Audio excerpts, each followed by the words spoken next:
Hi folks. Before we begin, I'm going to play a short promo for the Pax Britannica podcast. It's a podcast on the history of the British Empire, so perfect for those who would like to go further back than the scope covered in this podcast. I'll hand it over to Samuel now.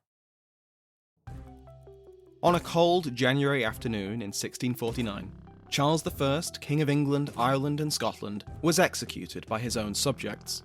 His crime? High treason. This unprecedented act rocked the Three Kingdoms and the fledgling British Empire, and followed 10 years of rebellion, revolution and civil war. Pax Britannica, a history podcast on the British Empire, covers these incredible events, complete with interviews with world-leading experts on the period. Find Pax Britannica everywhere you find your podcasts, or go to pod.link/pax. Now, back to the podcast.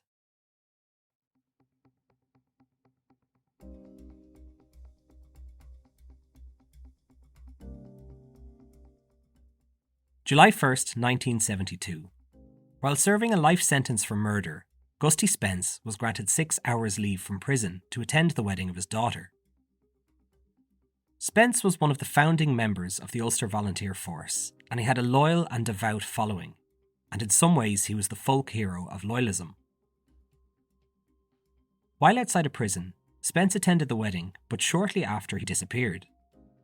It appears he was kidnapped, but not by Republicans. He was in fact kidnapped by his own loyalist paramilitaries. So who exactly was Gusty Spence, and why was he kidnapped?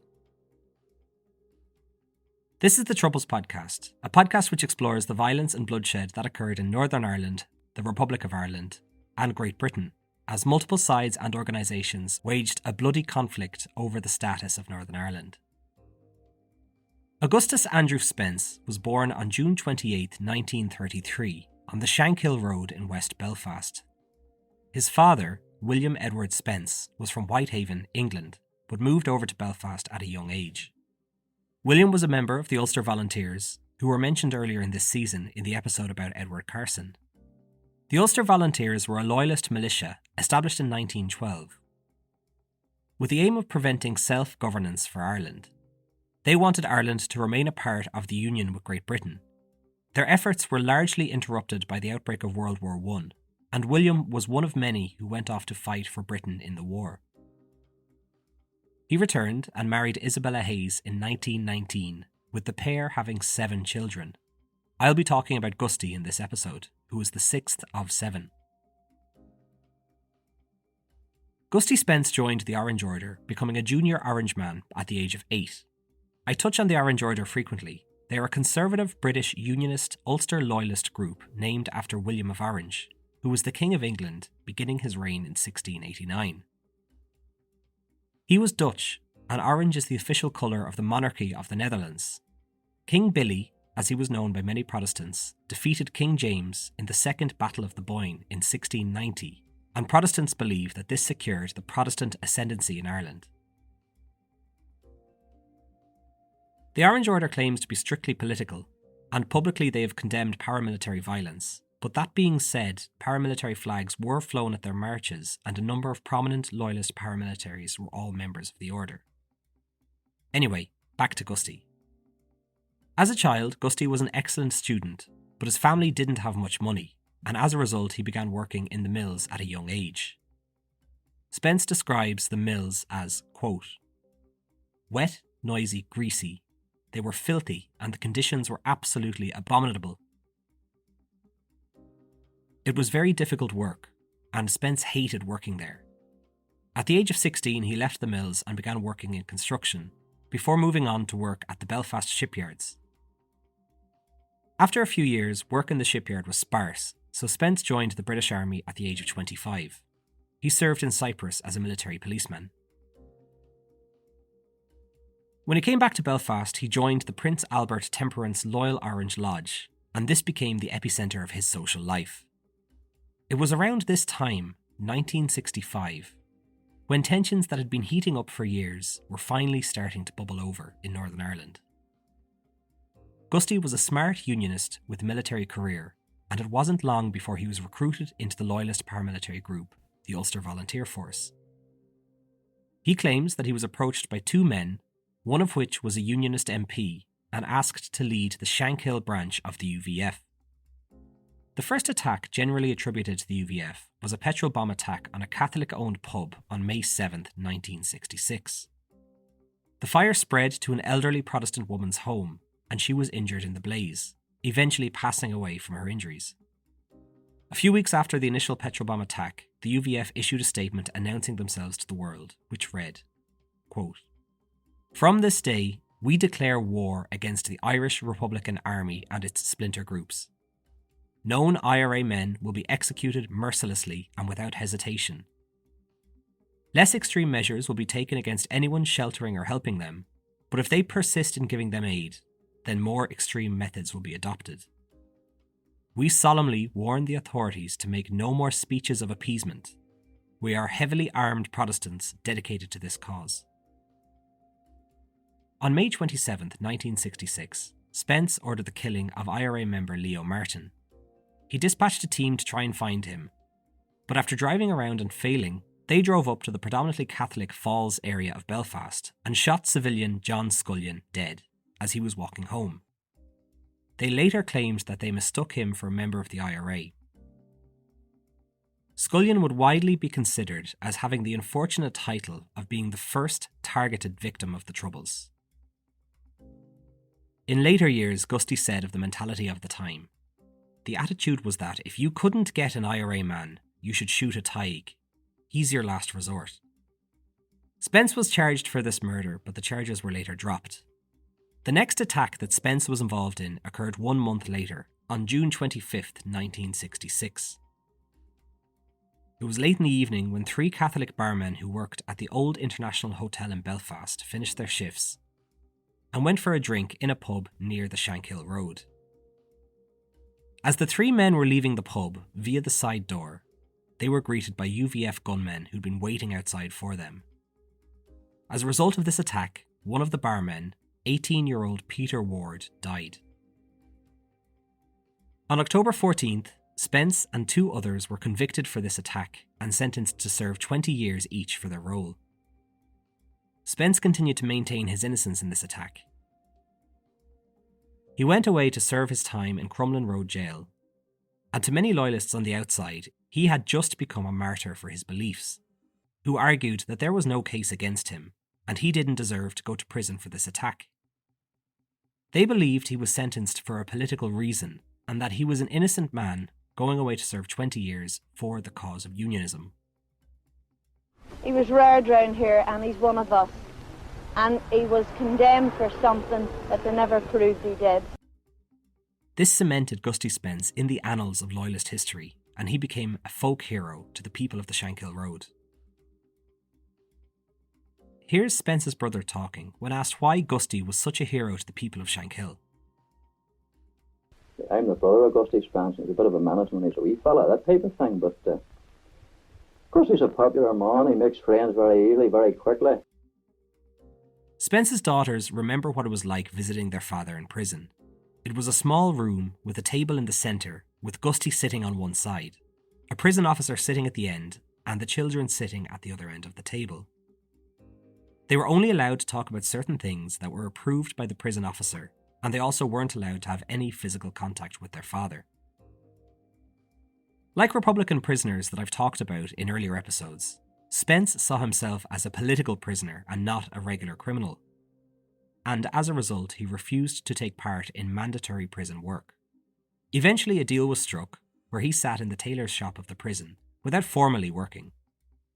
While in prison, Spence met with the leaders of other paramilitary groups, including Billy McKee, who was one of the founders of the Provisional IRA, and PJ Mulligan, who was one of the leaders of the official IRA. They agreed that there would be no conflict in the prisons, and if any one of their members acted out against the other, it would be dealt with internally. In July 1972, the prisoners were eventually granted special category status, which meant that they got to be treated as prisoners of war rather than regular inmates. At the time, special category status was very controversial because some British politicians believed that it undermined the role of the British authorities in maintaining discipline. As a result, it was eventually phased out on March 1st, 1976, which would lead to years of protests from the prisoners and would ultimately culminate in the 1981 hunger strikes, which were covered earlier this season.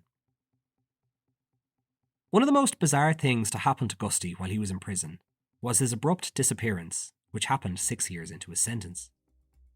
He had been granted 6 hours leave to attend the wedding of his daughter, Elizabeth, to the prominent loyalist Winston Churchill Ray, who went by the nickname Winky. At one stage, Winky was the leader of the secretive Red Hand Commandos, who were a loyalist paramilitary group closely aligned with the UVF. And Winky personally asked Gusty if he could marry his daughter. On July 1st, 1972, Gusty began his leave. Upon leaving the prison, he was met by 2 members of the Red Hand Commandos, who told him that there was a need for restructuring within the UVF, and that Spence was not to return to prison. He ignored this and attended his daughter's wedding, but then afterwards a plan was concocted that saw Spence driven back to jail and then stopped along the way and kidnapped by members of the UVF. Here's one of the kidnappers describing what happened. He cut off the Springfield Road. We went up straight up the Spring Garden and led an ambush there for him. Saw his car coming down with 2 men on it. Who was driving? Mr. Curry. So the papers tell me, anyway. The car came down, we rammed the car. And 2 men went out and lifted us out of the car with a bit of resistance. And you're saying that that was not an arranged job? You didn't know that that was going to happen? He didn't know it was going to happen. Why did you do this? Well, I think this man here was treated in his trial in 1966. It was a political trial, as far as we were concerned. This man was sentenced for something he didn't do. Do you think it's really in his interests, though, that this should happen? Well, if we can get him a retrial, it's in his interest, and the interest of this country. The outside world had no idea what happened to Spence. Some thought that he was kidnapped and murdered by Republican paramilitaries, whereas others in loyalist areas knew that he was taken in by his own and that he was safe. 1 week after he disappeared, the British investigative TV programme World in Action went in search of Gusty. And they found him.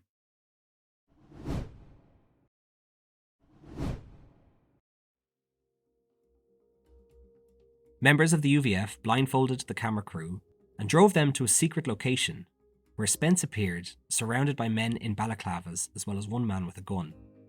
Spence was wearing a military beret and he had sunglasses on as well. He was sitting behind a table with a Union Jack draped over it. He then began answering questions about his current situation, as well as his opinions on the circumstances surrounding the murder that put him in prison in the first place. It's a fairly long interview, but it gives an excellent insight into Spence and his public-facing persona, which often went against the machinations of what was going on in the background. Mr. Spence, how did you come to be free last weekend? Can you describe the incident? Well, it was very little to describe. It happened so quickly, and I was bundled from one car into another. At that particular time, I didn't see Jim Curry being struck. I was too busy looking around about me to see who was in the point of apprehending me. Are you seriously saying that you didn't know that it was going to happen? Very seriously saying. Does that mean that you're now being held by the UVF against your will? Well, I'm being held by the UVF, yes. Are you being held by the UVF against your will? Yes, you could say that, yes. But you are the Commander-in-Chief of... No, that's untrue. You're the Chief of Staff of the UVF? No, that's untrue. You're the leader of the UVF? That's untrue also. Although you were lifted without your knowledge, and although you're being held against your will, are you pleased or sorry that you're out of Crumlin Road Jail? Pleased.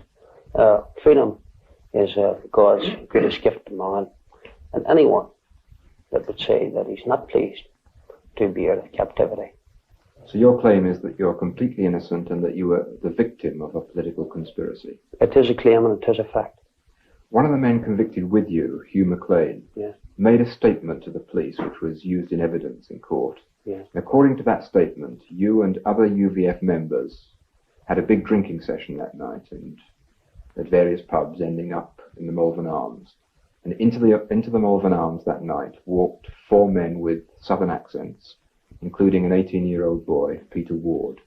And this is what McLean said in his statement in court.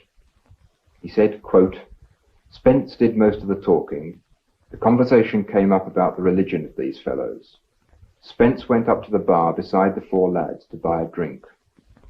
When he returned to our table, he said, 'I have been listening to the conversation of these fellows, and they are 4 IRA men. They will have to go.' Then these men were shot." I would say number one, if how does one tell an IRA man, and if 4 IRA men did go into a bar, would they certainly speak about their membership of the IRA? No, I will let the people out there judge me and what they've heard and seen tonight. Whether this statement is true or not. The statement of court used it's inadmissible as such, and I'll let the people be my judge. 2 other people at the trial gave evidence against you as eyewitnesses of the murder. Were they lying too? Yes, of course they were. You're saying, if I understand you rightly, that the statements that were made in court naming you were made by people who were part of a political conspiracy against you. No, what I'm saying is this. I'm saying that Hugh Arnold MacLean had been under interrogation by the special branch for 2 full days. And it has been proven of late the inadmissibility of statements. Statements have been thrown out of the Northern Ireland courts, right, left and centre of late. As I said before, 1966 was a bad year for loyalists. And 1966, policemen were given an awful lot of latitude, more than they are being given today. What's your case for a review of your trial? It's simple. I feel very, very strongly that I should have been given a separate trial in 1966. During the past 6 years in Crumlin Road Prison, I feel stronger now than ever before that I should get a separate trial, a retrial even, a separate trial. What do you think your chances are of persuading Mr. Whitelaw to grant a review? I would think excellent. Tell me about the formation of the UVF before it was banned. I can't tell you anything about the formation of the Ulster Volunteer Force. Are you saying that you were not involved in the UVF in 1966? I'm not saying that. I'm saying I can't tell you anything about the formation of it because I don't know. All right, can you tell me how you came to join the UVF in 1966? Yes, I could tell you, but I won't. Is it true that you're Chief of Staff, or have been Chief of Staff? No, it's completely untrue. Again, it's part of the myth. It's part of the things that go on in people's heads for which I'm not responsible. What rank do you hold in the UVF? Again, I won't answer that. What rank did you hold in 1966? To repeat myself, I won't answer that. You would accept, however, that you were a member and played an active part in the UVF? I would accept that I had an association with the Ulster Volunteer Force, yes. Just a month before the Malvern Street murder, a message was sent to the Belfast newspapers in the name of the Chief of Staff of the UVF. Perhaps I can remind you of that. It said, "From this day on, we declare war against the IRA and its splinter groups. Known IRA men will be mercilessly executed without hesitation. We are heavily armed Protestants dedicated to this cause." Do you remember that statement? I remember a statement that I'm not too sure of the wording, to be quite frank. But again, as I say, to my knowledge, there is no Chief of Staff of the Ulster Volunteer Force. What is the leader of the Ulster Volunteer Force called? Well, there's a matter of conjecture what he's called. But the UVF put out that statement in the name of the organisation. Someone put out a statement. Are you now officially denying on behalf of the UVF that statement was made by that organisation? I'm not in a position to officially deny or confirm any statements put out by the Ulster Volunteer Force. You see, the UVF is obviously, it's a very mysterious organisation. True. People know very, very little about it. What can you tell me about it and about your involvement in it? What I can tell you is this. The myth was a reality and is a reality. What differentiates it, for instance, from the UDA or the new Orange Volunteers organisation? Well, as you can see, or if you have seen, we are a militant force, a purely military force, with no allegiance to any particular party. You've got guns, Yes, and you're prepared to use them. true. And you have used them? Yes, When? on various occasions. Against? Against anyone who would usurp the Constitution of Ulster. You also formed a UVF unit in prison. There was already an Ulster Volunteer Force unit in Belfast prison. And you became the leader of that unit. Being the senior officer, yes. What kind of contact did your UVF unit in prison have with the movement outside? We had close contact, How? by various ways. Can you suggest any of the ways? I could, but I won't. During the interview, Joe McCann is brought up. McCann was a member of the official IRA, and he was shot dead by the British SAS in 1972. Spence had a lot of respect for McCann and sent a letter to his widow expressing his sympathy at hearing of his death. It's believed that Spence gained this respect after an incident in which 2 UVF members were taken captive by the officials, but then released on McCann's orders because they were working-class men. This sort of respect for the other side is something we would not see later on in the Troubles. Here's the reporter talking about the letter sent by Spence to McCann's widow. When the official IRA leader, Joe McCann, was shot dead by British troops only a few weeks ago, you wrote an extraordinary letter to his wife, which I may read to you. Yes. You wrote, "My dear Mrs. McCann, I would like to tender to you my deepest and profoundest sympathy on the tragic death of your beloved husband, Joe. There are those who would find it strange to hear from someone such as myself, but I can assure you that whilst your husband and I may have been opposed to each other in politics, we shared that common bond that is known only to those who fight their own respective corners to the best of their ability. He was a soldier of the Republic, and I a volunteer of Ulster, and we made no apology for being what we are or were. I salute your husband as an honourable and brave soldier." You wrote that letter to the wife of an official IRA leader. True. That may seem strange to many of your followers and fans on the Shankill Road. I don't see why.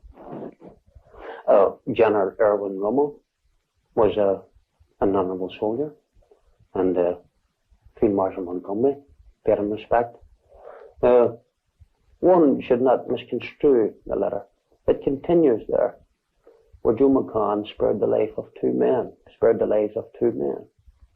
That was the good term that was mentioned in the letter. That is the main reason why I wrote the letter.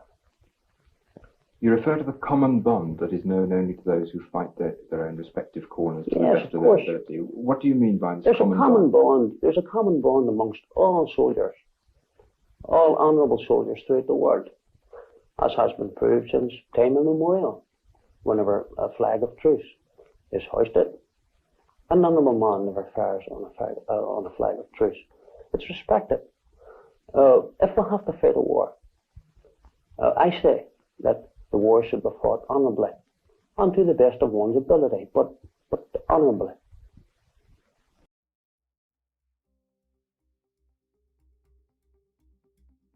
During his time at large, Spence was arrested alongside 30 other men at a loyalist drinking club, but after giving a different name, he was released.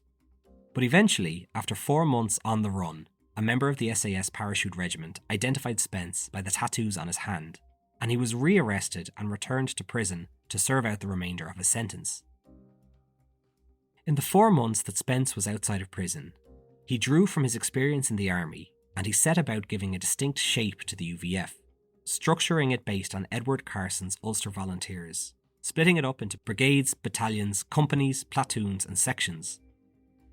Spence brought a military discipline to the UVF that hadn't really been seen before.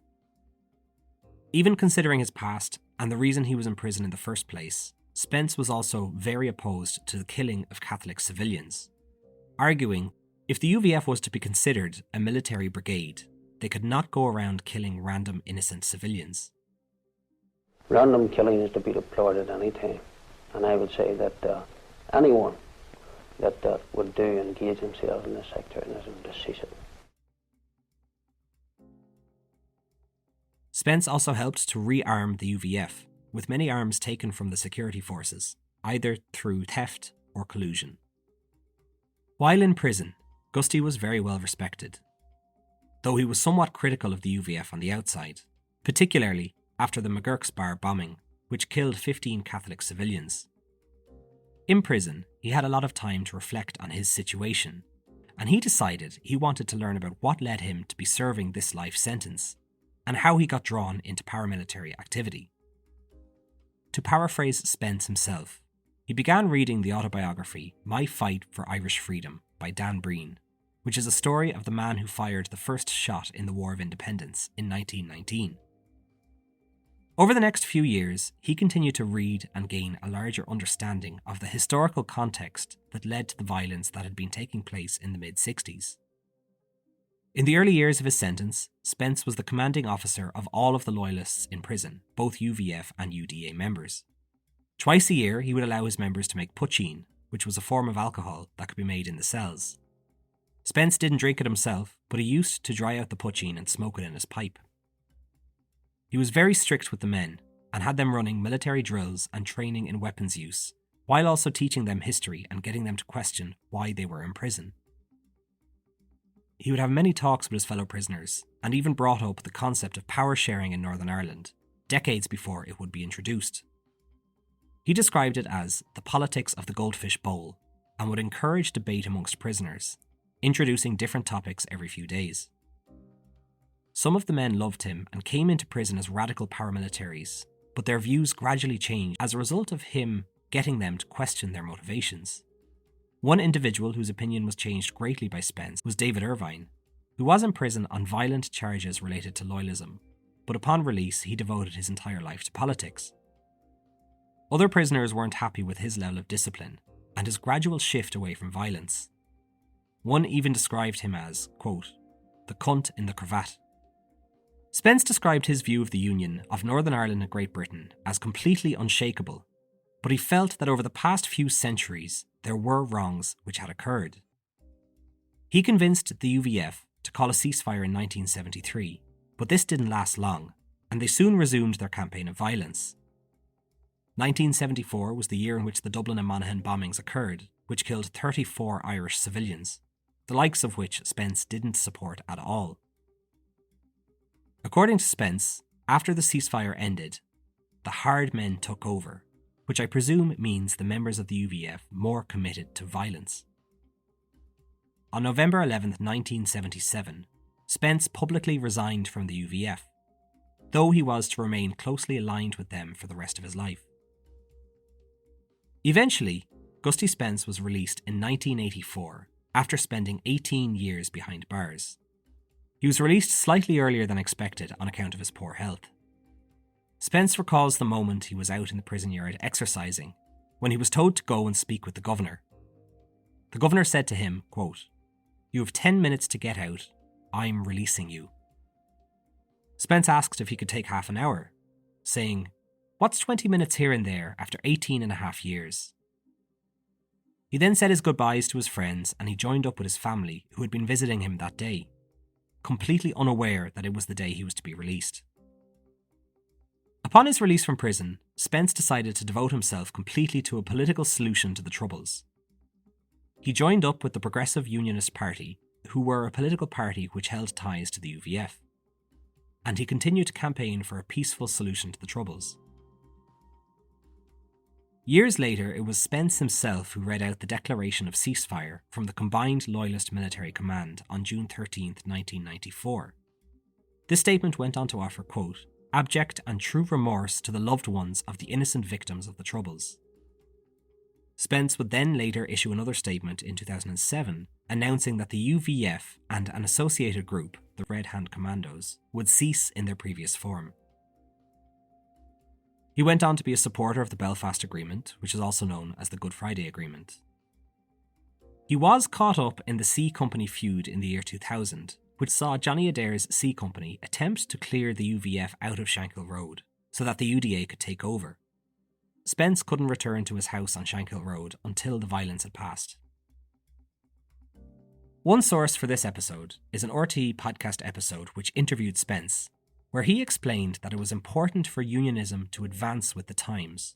Quote, "There are people within the Unionist Party and within the Unionist population that have to recognise that the old order of things has gone.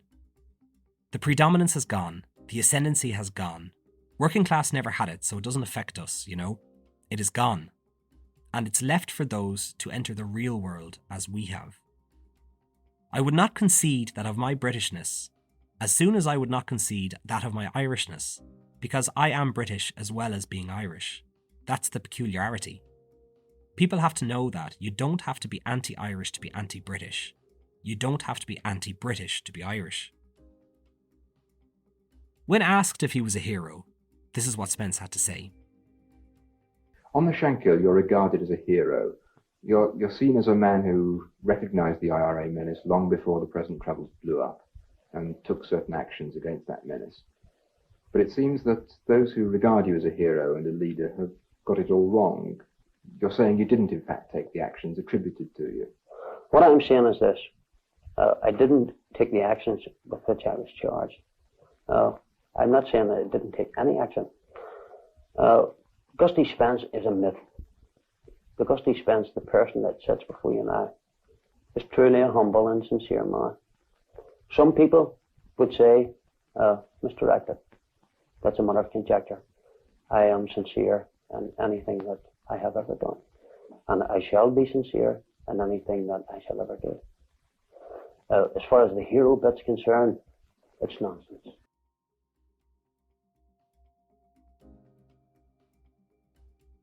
Spence died on September 25th, 2011 at the age of 78 after suffering from a long-term illness. He didn't want a paramilitary funeral or any reference to paramilitarism at his funeral, and he was buried with his coffin draped with the beret and regimental flag of the Royal Ulster Rifles, his former regiment. Brian Irvine said of Gusty Spence, quote, "His contribution to the peace is incalculable, and without him, probably the paramilitaries would still be at war."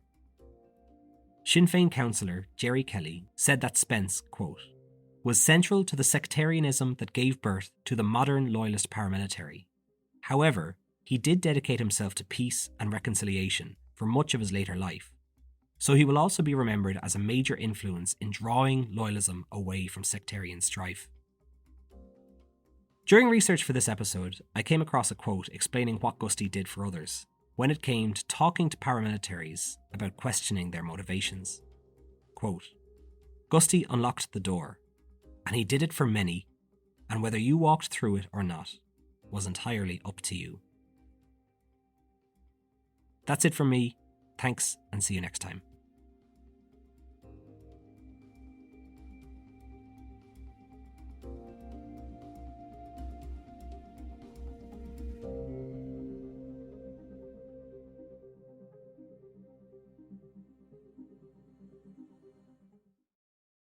The Patreon is a great way to show your support. I release the episodes there early, and I also put out a companion video with each episode. On Patreon, the episodes are also completely ad-free, and you can listen on your own personal RSS feed on your podcast player. I'll also be posting there the full show notes for every episode. You can support the podcast over at patreon.com/The Troubles Podcast. Alternatively, if you'd like to support the podcast in a once-off fashion, you can do that over at buymeacoffee.com/The Troubles Podcast.